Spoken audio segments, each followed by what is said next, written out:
Welcome to the Black Cop Podcast. The purpose of this podcast is to offer our listeners a dual perspective of members of the Black community who also serve our community as law enforcement officers through thoughtful discussion, debate, and articulation of facts with some reasonable opinions. Our communities are struggling to coexist, and I hope this podcast can serve as a bridge to help reconcile these two communities.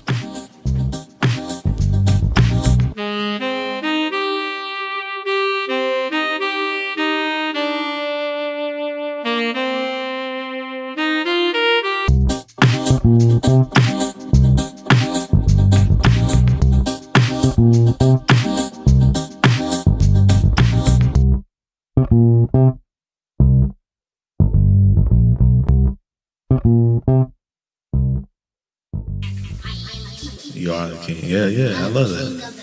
King of the class, man. Take your crown, king.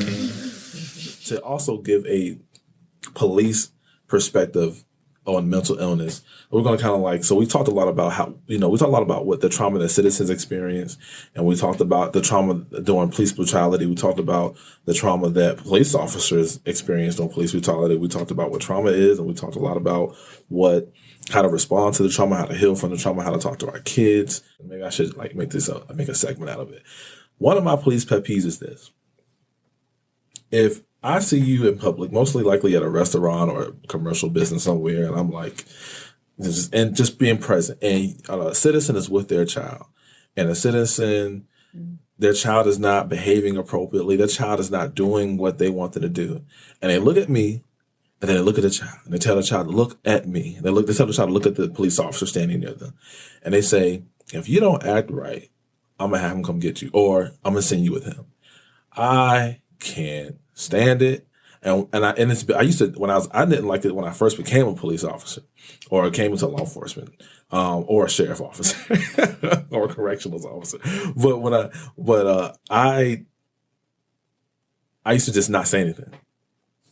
But now, Lord Jesus, I go in because look, I think the biggest thing, so this child now doesn't see me as someone who is holding them accountable for a traffic offense or a criminal offense. They see me as a parent, a disciplinarian, someone that's going to make sure they go, listen to their mom, someone that's going to make sure they go to bed on time, someone that's going to make sure they do their homework and go to school. That's not who we are. That's not what I signed up for as a police officer. That is not what we're trained to do. That actually, if anything, puts us at risk for interacting with people at a level that we weren't created, this entity wasn't created for. And I think it also plants this seed of fear in that child, where that child becomes that lady that I gave a ticket to. Mm. And now she's at the traffic stop and she's just shaking. And she don't know why, right? She think I'm there because I don't know what she's thinking, but it feels like there is more punishment and weight to the moment than I can even understand or realize. Mm-hmm. And I think moments like when children are told, "Hey, if you don't behave, that police officer," I think those moments just plant a seed in them. And then it's kind of like this, "You're not my dad" seed, where now when they see police officers, and excuse me for using this term because I know by no means an expert, but it feels like an oppositional defiance disorder, mm-hmm. where they are defiant to this authority figure, as if I'm the father or something. And it's I don't have to listen to you. You're not my dad. You know what I mean? I know. Mm-hmm. And I shouldn't be in a position where I look like or be parental or disciplinarian. I should only be a law enforcer. And I think that grows into, and like we talked about last episode, is us being involved in areas where we shouldn't be involved in. And I think that's what defunding the police is. That's its source, is that we're in places where we don't need to be. And I think it starts with the parent using the police officer as a tactic to get their child to behave. It's man, that is not what I'm here for. Mm-hmm. I just had to get that off my chest. Yeah, but you're right. And it kind of goes back to what I mentioned earlier as far as schema. We create those early in life typically. And so that interaction with the mother and child sets the sort of prototype for what they believe police to be. Mm-hmm. And And it's not only that, this person can discipline me as a parent, but it's also this is someone who is to be feared and is only to bring punishment to me rather than to be able to help and protect me. And so, Wow. Yeah. the parent probably thinks that they are doing something positive by saying, this is the role of the police, or even introducing their child to the police. I don't know if they're thinking they're doing something positive, but what is really happening is that Control. yeah, absolutely. They're putting the police in a space of, well, this is a factor that can control your behavior, and also sort of taking the responsibility away from themselves as a parent and placing it on this person who is essentially a stranger. Right. And so, which, again, that has its own ramifications within the parent-child relationship, because it's like, well, if I'm, displaying poor behavior, you're going to threaten me that you're going to call the police. And then also you actually never do that. And then I'm not going to respect you as a parent. Exactly. And here's the other thing about it. Like, the things that people do when they're caught doing things they shouldn't be doing are different than their behavior reactions are very, very similar to the things people do and that they get caught doing that are illegal. So, like, if you're taking the cookies out of the cookie jar and you get somebody walking on you, hide your hands. That's the same thing somebody's going to do if they're stealing something in this corner store.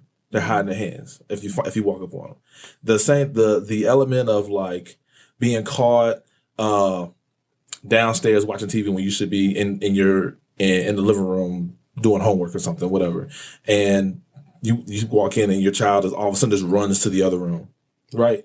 That's just, what are they running for? Right? That's the same behavior on the street. Well, why is he just randomly running when I show up in my police car? And so you're looking around, wondering if everything's okay. Did somebody just get robbed? Somebody just steal something? And I think the interesting part is that, like, that, even though you might not have done anything wrong, it seems like those same reactions are the reactions of people who commit crimes. And so I think you further put yourself at risk when you have this innate fear from this seed sown of behaving a certain way, and then or having somebody who's going to be there to monitor your behavior. And so when you react to something or react to the stimulus of the police, you might not have done anything wrong, right? Like, if somebody, when we do a traffic stop, we're looking at a lot of different things. And oftentimes we're watching the person in the driver's seat and we're saying, like, how often are they moving? What are they doing with their hands, their shoulders? You just want to watch as much as you can. And somebody might be in a car doing all that just because they're nervous. And somebody may be doing that because they're trying to hide drugs or hide a gun, right? Because they shouldn't have. The person who hasn't grown up with that innate fear, which I think that when that person does that behavior in a car, that officer is now alerted to this person may be doing something criminal, when it could just be them being nervous. Yeah. In a similar way that we talked about the schema for the community, officers have their own schema that they're working from too. You have your own sort of script, not necessarily in the sense of what you're going to say, but what you anticipate from behavior that people engage in. And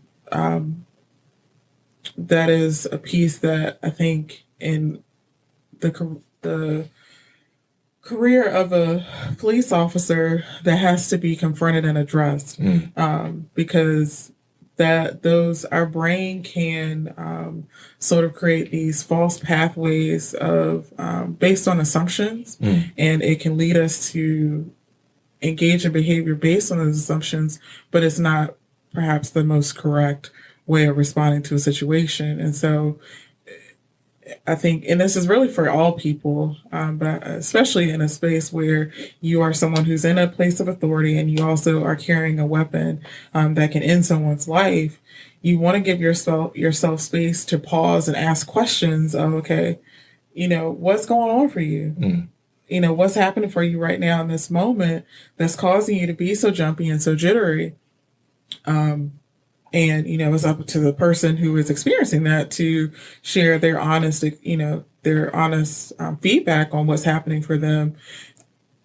But I think asking the question can pause that sort of quick reaction that we often hear in feedback from police officers who have been in an officer-involved shooting or some other sort of altercation, whereas, I was fearful for my life, and so I reacted in this way. And when we stop and perhaps ask us questions or even just stop and take a breather, that gives us pause to sort of redirect our thoughts and to come back to the present moment rather than what we're worried about could happen. Wow. And so that could be, that small pause could be something that could save a life, or just like a deep breath, just to breathe and just try to remember where you are now versus where you're afraid of where you will be. Correct. Yeah. Or even going back to a past experience. So some officers may have certain reactions to people who look a certain way or who are engaged in particular behaviors, because the last time I came across someone like this, they did have a weapon. They did have a knife. They did have something that could end my life. And I want to get back home to my spouse and my children, or I want to get back home to my animals that I love, whomever. And that's an understandable concern to have.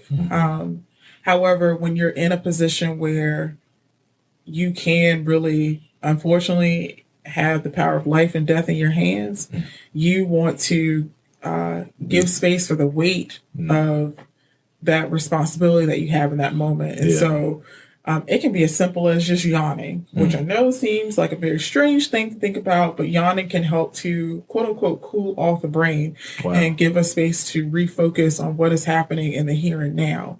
And so it's a practice that sharpshooters use. It's something that we teach people to use for anger management. And so it's a very simple practice that could potentially, and I'm not going to say it's the saving grace, but it could potentially save someone's life.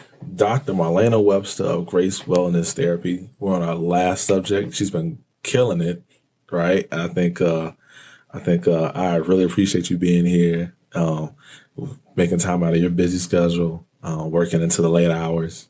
But thank you so much for joining me. So the last thing I want to cover is some of the mental health issues that police officers deal with, particularly. And we kind of started delving into that. And suicide. Suicide is an issue in the police community. There are over 800,000 police officers in America. It's like over 18,000 police, almost 18,000 departments. And there are, I think last year, there was about almost 200 suicides in policing. I think we also have here, I'm looking at my stats here, between 7% and 19% experience PTSD. Actually, and the suicide number was actually 228. So there's this science that talks about what you spoke about earlier called hypervigilance, and police departments who are ahead of the curve, who are at least in tune with the morality of officers, because that dramatically affects how the officers interact with citizens. This hypervigilance. Can you go into a little detail about that? And when you started earlier, but can you just take us back through that a little bit? What we know is that police officers experience this on a regular basis, and just to set this up, we know that officers have experienced this hypervigilance, and they go to work and they're one way, and they come home they're another way. And can you just kind of go into that for us? Sure. So I think when we are considering hypervigilance within police officers, we also need to think about that some of that is functional hypervigilance. So you need to be keenly aware of what's happening in your surroundings when you're at work. Because again, it goes back to life or death. And so you're always on alert, head on a swivel. We're taught that, try not to be caught off guard. Yes. Yep. And so that can lay the foundation for continuing that behavior outside of work. And so whether it's, I think that someone can know that I'm a police officer, and so I need to be ever aware of what's happening in my surroundings, even when I'm out just with my family and friends, to protect not only myself, but other people who are there with me. Or it's difficult to turn it off. And so I keep having that same response. And we know that there are spaces where that is necessary and can be more effective than in others. So being hypervigilant in your romantic relationship may not be the best, because it can leave you in a space where, one, you may always be looking at what's happening in your surroundings and missing what's happening for the person in front of you. You may also find yourself being more irritable. Wow. Because you are taking in all of this stimuli, all of this information to make sure that you're keeping yourself safe. And that can cause what we call brain overload. And so when we're doing too much mentally, we're trying to multitask. It can oftentimes leave us shortchanged on our emotional fuse. Wow. And then also the hypervigilance can roll over into us not being able to sleep well. And when we don't sleep well, we wake up the next day in a deficit. And so we have a difficult time attending more to just everyday concerns that may be going on. We have a difficult time remembering and just focusing on what's happening for us right there in the present. And so that sort of being on edge piece, again, it has some functionality, it has a space and a purpose. And I think for police officers, it can be challenging to turn that off. And so it can make it difficult in relationships. It can make it difficult to be patient with children. Even though they're your own children, it can make it difficult to be patient with them. Because your brain is kind of thinking about what's the next thing that could happen. Or, it's like, why can't you see that this is what could happen to you if you, go outside of our yard when you're playing? And it's funny, it's interesting you say that, because like the piece about not being able to turn it off, because, a lot of officers could be with their family and just feel like they have to be that vigilant with their family. They still feel like they have the uniform on. And I think that like, we were talking about just being hypervigilant and just kind of never being able to turn it off, and how like even interacting with people on a social level, like it's hard. It can be hard for officers to stay engaged in a conversation, because most officers' conversations when they're at work and dealing with officers is life and death. It's like the traumatic stuff, like the terminal stuff, and then you come back. So you go to work or you go to work and you talk about doing a sentencing memo or letter for the judge so the judge can have an idea about what sentence the investigator and the prosecutor, the state or the Commonwealth wants to be had for the offender that has been convicted. And then all of a sudden somebody comes up to talk to you and they're saying, well, how's your day? And they're telling you about, man, I just went to Walmart and it was busy in there, or, I just came from, I just watched this game and this is what happened. And the interest in the subject matter isn't the same because you're not stimulated as high. And so like, it's almost like to that person, it's almost like you don't care what they're saying. But the reality is like, it's hard you just spent a lot of time up here dealing with these life or death situations, like how that's going to impact somebody's family, and then like how that impacts you and then your profession. And then somebody's talking about, I don't know, like the baseball game. It's like, it's just not the same level of stimulus for the mind. And so the response is almost like you just tune out. And you don't even really pay attention to the detail of what they're saying. And after a while, it just kind of just goes over your head. And the person starts to notice like, well, they're not actively listening to me. It doesn't feel like they're responding to a way where they're even interested in what I'm talking about. And honestly, they're struggling to be interested because they just finished working 50 to 60 hours a week talking about some large issues. And so I think that takes us to transition to our next point, where that leads to isolation. And then that leads to like depression, because then it's hard to have social relationships. And it seems to be just like you can't cut it off. It seems like the opposite of that is like officers cut it off, but it goes way off. Because then now it's like, I don't want to interact with other people, or I'm struggling to interact with other people. I don't want to go out the house. I don't want to make a decision. I don't want to make a decision about, what the paint on the wall should be, because I just finished making a decision about some life or death issue. You know what I mean? So if people want to just cut it off, now I've been forced to engage and interact with citizens for 40 hours, and now I want to just sit home and be quiet. Like, so can you talk about the other side of that? Like how that impacts their personal life now? Yeah. So, and I think, that example of, I don't feel like doing much of anything now, is sort of a capture of the hypervigilance going into overdrive. And because a part of what creates this sort of stress response in us is just our increase of cortisol. And we can have that fight, flight, or freeze response. And the fight is I'm going to go against what that feeling is. The freeze is that I sort of become numb to it. And the flight is I run away from it. I try to ignore that it's occurring. And so that sort of piece of detaching from our social surroundings can be that numbness of I'm so overcome by or so overwhelmed by all of the things that are going on in my mind and the experiences that I have on a day-to-day basis, which I think is just is an offshoot. So when we talked earlier about, race-based trauma and just for in particular the Black community, the trauma of living every day as a Black person, I think the same is true for police officers. There's a level of trauma that you all experience every day that you're at work, and it's very similar to what folks go through in the military.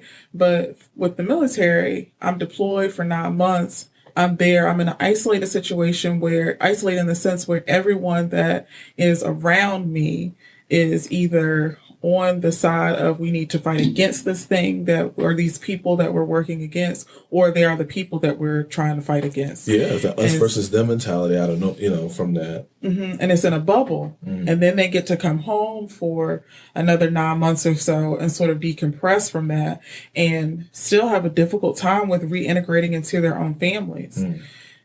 For officers, you're trying to do that on a weekly basis. You don't get to come back home, and you don't get to have a end of tour. Correct. Yeah. It's just on and on and on, and there's no compensation for it either, which is a separate conversation. Yeah. I'm sure that 18,000 police departments willing to have that conversation. Well, I'm sorry, 800,000 police officers willing to have that conversation. Yeah, because and that's a totally different thought. So, but I think that is why it's important for police officers to be very intentional about their sort of cool down time, their time to reset themselves, to be able to make that shift from being on a level 10 of being aware of everything around me to, okay, let me come down so that I can engage with my family or engage with whomever, and be able to connect with folks. And so another officer that I've spoken to gave an example of, some folks live farther away. Now, that's also a separate conversation because they choose to live outside of the city in which they police. But also that ride home gives them an opportunity to come down from the day, whether it's listening to a podcast or just driving in silence, or, listening to music, listening to nonsense, whatever it is. That space sounded like it helped that person to come down from the high of that daily work. And so I think officers need to be intentional about creating that space, that buffer zone for themselves to be able to give their mind and body an opportunity to relax and to come off of that high of that fight, flight, or freeze that is sort of an underlying constant, I would imagine, for police officers. So how do you come at least back down to your baseline? So that you can be able to continue to function outside of just being a police officer. Because when that space is not given for you, you find yourself, again, being short with your family, isolating yourself, and as you noted, leading to even more risk for suicide. And when we think about some of the risk factors for suicide, a couple of them are sort of common within the police community. So risk factors for being at increased risk for suicide include being a white male, being older, so 65 and up, which hopefully we don't have that many officers who are in that age range. Having financial stressors. And again, going back to that conversation of not police officers not being compensated in the way that they likely should be. Having chronic pain puts people at increased risk for suicide because it feels like you can't escape the pain outside of just taking your own life. Wow. And so thinking about the belts that you all have to wear, the positioning that you have to have by being in a car often, those can lead to someone being more susceptible to chronic pain, which hip again issues and hip dysplasia. And that constant pain can make people want to escape it. And then also traumatic incidences can lead people to being more susceptible to suicide. Also, being a veteran makes someone more likely to, more at risk for suicide. And we know that there's a decent portion of people who go from their military service into civil service as a police officer. And so these are people who are putting trauma on top of trauma at times. So, again, they are more susceptible to that risk of wanting to harm themselves or even harming someone else. And so I think this also gives space for, the reason as to why police departments should have mental health providers embedded within them, not only to be able to service the community when there are calls for service that related to someone who needs a TDO or someone who is, having a domestic issue with their spouse in relation to care for their children, but also for the internal work for the officers. That would be great. I think that would be like having almost like a VA system for officers. But I don't know if it has to be that grand of a system, but it would be awesome to have some type of way of giving the officers an opportunity to receive therapeutic services and have them actively available to them in order for them to. And some departments do have. All cities have EAP, an employee assistance program, which is pretty much referrals to doctors. And some departments have what they call like a CISM program, which is like a crisis intervention specialist. And I forget what the M is for, but ultimately it's a team of officers who are there to be peers and professional peers. What they need though is like people like you, like actual doctors who officers can see and like develop who are familiar with policing, who are familiar with the trauma and the issues and the conversations and the hardships, both professional and personal, to be able to talk to it in any point in time. I think that would be key. And you see like a lot of industries do it, even like football, like, they're like football teams and basketball teams, they hire what they call sports psychologists, where they're helping guys deal with the pressure of trying to win and the pressure of dealing with family and the pressure of being multimillionaires when the world's watching and having to perform well in front of the whole world. Well, the whole world's not always watching until something bad happens in policing. Then you're wishing that you performed it at a higher level. And that would be critical. That would be an awesome thing to have for police departments. And I think that point about, professional sports teams having psychologists on staff speaks to, so these are multi-million and even sometimes billion-dollar industries. And policing also is a multi-million-dollar. Multi-billion. So, but it's what do you put the money to? What do you value? And so I think, this goes back to a previous podcast that you had about defunding the police, which is really not to take away funding from the police, but to look at how are the funds being allocated? And are they being placed onto... You listen to the pod? Are they being spent on resources that actually help to empower and improve the police department and the community?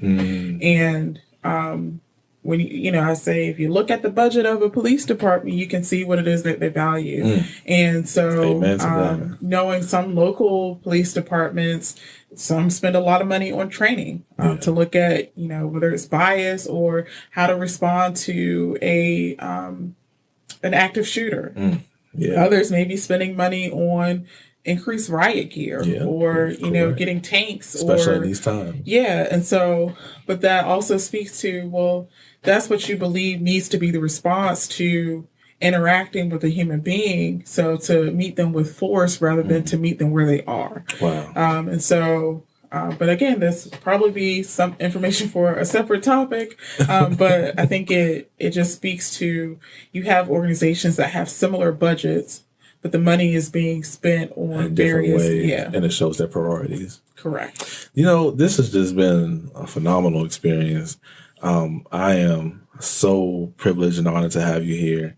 I do want to just say the last couple of things, that some research that we've done on the police end, and I'll give you space to comment if you like. But I couldn't walk away without saying these things, and it's that. Well, like you said earlier, I just want to reiterate, like for healing purposes, therapy, you talked about, I remember you spoke about a sleep deficit. We can't have a sleep deficit. And then exercise. I think, so I think that those are key, right, to healing and recovering. And, police officers also have this thing about, I work as a cop versus I am a cop. And too often, we as police officers identify ourselves as the police.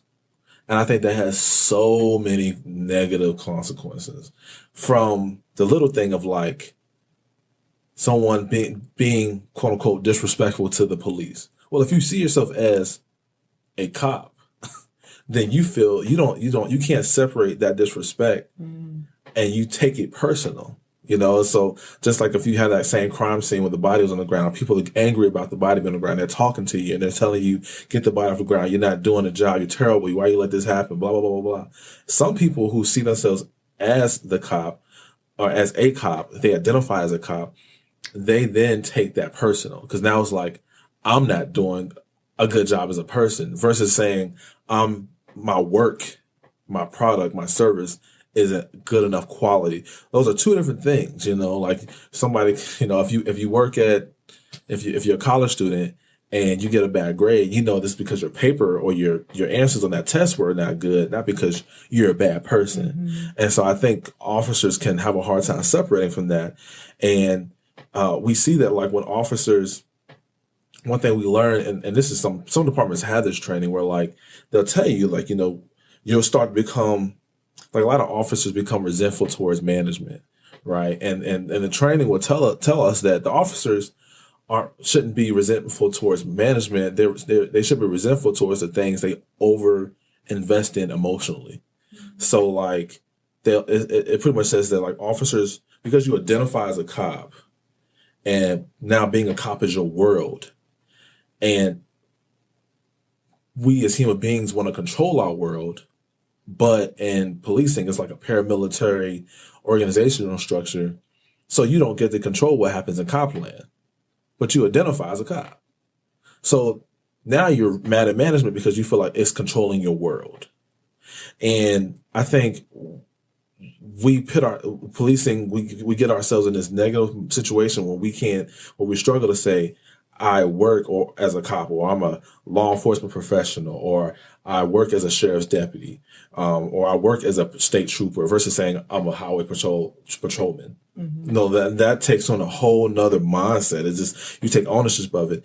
And one of the signs they tell us of officers who begin to become, in a sense, ill from that perspective, is they start to have these deficiencies of omission, where, like, it doesn't start with them just doing things wrong. They just stop doing the right things. And it's like, okay, it's almost like, well, since the management punished me for, using the wrong tone with a citizen, I'm just not going to do a traffic stop. I'm just not going to interact with the citizen because I can't get in trouble for not if I don't interact with the person. And it starts that way. So I think that, like, law enforcement, so I think that law enforcement and the Black community have both had these issues. And I think that, like, it seems like you have two hurt bodies clashing in these crisis moments. And then it just sounds like a recipe for something this bad is going to happen. And And so uh, what do you think about the person who takes their identity in their job? How does that person avoid that? Well, one, I would say a lot of people do that. And I don't think it's isolated just to police work. It's a sort of unfortunate thing that can happen, that we can see ourselves as what it is that we contribute to society, or the role that we believe we play in our family, and can get stuck in that's the only thing that I am, rather than that's a part of what I do. Wow. And so I think your point was dead on as far as the power in language.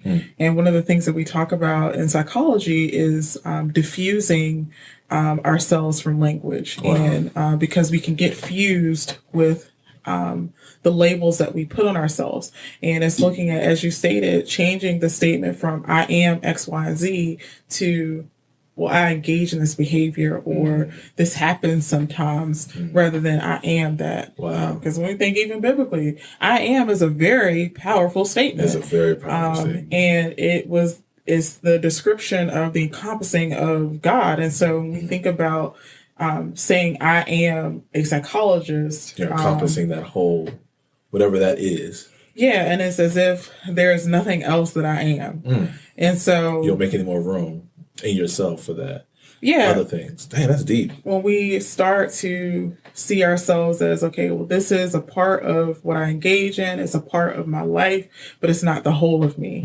And so I think when in the, what we're talking about now with police officers seeing themselves as I am a cop, I am the police, that has certain ramifications in the behavior that folks engage in and the way they see themselves. And also it can make people more vulnerable to their ego being bruised. And so in a similar fashion as I mentioned earlier about what can happen for the Black community, was seeing over and over again Black bodies being strewn about the streets, or being used as, I don't want to say target practice, but it feels that way for people. A similar piece, I imagine, happens for police officers who they only see themselves as I am the police. And so if someone is saying to defund the police, if someone is saying that police officers are terrible, or if someone's, specifically talking about the police officers in Louisville,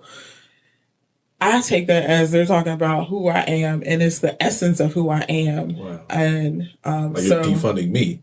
Yeah, and so that's going to make me even more sensitive when I go out to interact with someone who looks like the people who are doing what feels like bringing this charge against me, when it may have absolutely nothing to do with me.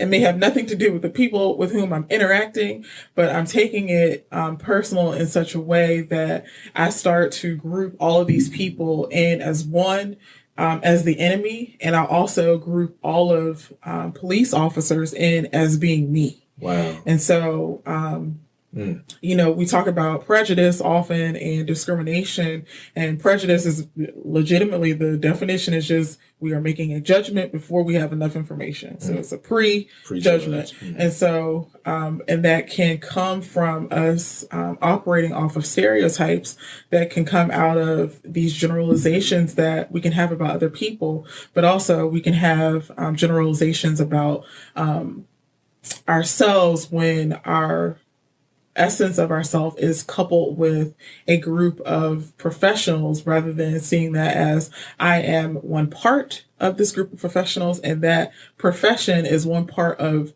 my life, but not the whole of my life. Wow.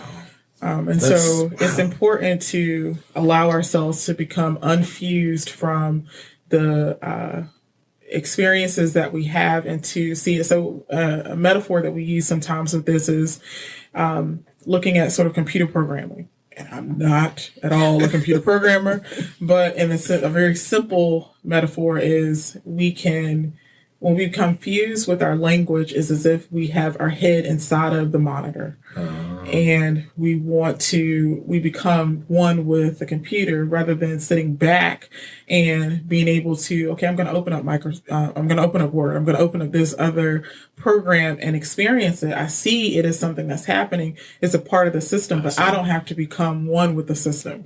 And so when we look at sort of diffusing from language is looking at how do we begin to describe an event or behavior as just that rather than it being who I am.